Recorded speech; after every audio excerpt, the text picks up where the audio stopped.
সমাজে ইসলামকে বিজয়ী করার জন্য আন্দোলনে শরিক না থাকলে কি তাকে কি বলা যায়?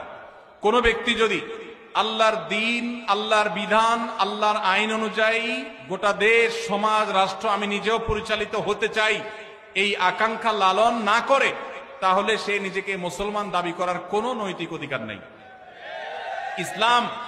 ইসলাম এত গোলালু না যে নামাজ কালাম পড়লেন আর শরিয়া দ্বারায় শাসিত হওয়াটাকে পছন্দ করলেন না।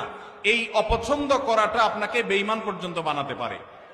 ভাইরা আমার, আল্লাহর বিধান অনুযায়ী আমি চলতে পারছি না, এটা আমার একটা ত্রুটি। আমি হয়তো মনে করছি যে আমি পারতেছি না, চেষ্টা করব, কখনো পারবো, ঈমান থাকবে। আর যদি কেউ মনে করে না ওইটা এখন চলেই না, ওইটা দিয়ে এখন চলবে না, তাহলে সেক্ষেত্রে সে বেঈমান হয়ে যাবে। এজন্য আল্লাহ বলেছেন, ওমাল্লাম ইয়াহকুম বিমা আনজালাল্লাহ ফাউলাইকা হুমুল ফাসিকুন। আবার আরেক জায়গায় বলেছেন ফাউলাইকা হুমুল।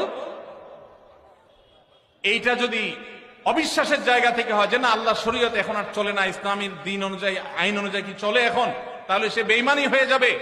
আর যদি কেউ মনে করে না চলা উচিত কিন্তু আমরা পারতেছি না, আমাদের দুর্বলতা, তাহলে সে বেঈমান হবে না।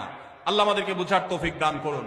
বহু মানুষ আছেন মনে করেন শুধু নামাজ রোজা পড়লাম আর আমি আল্লাহর বিধান, আল্লাহর আইন এগুলোর কোনো আকাঙ্ক্ষা অন্তত রাখলাম না, সে মুসলমান নিজেকে দাবি করার কোনো নৈতিক অধিকার নাই।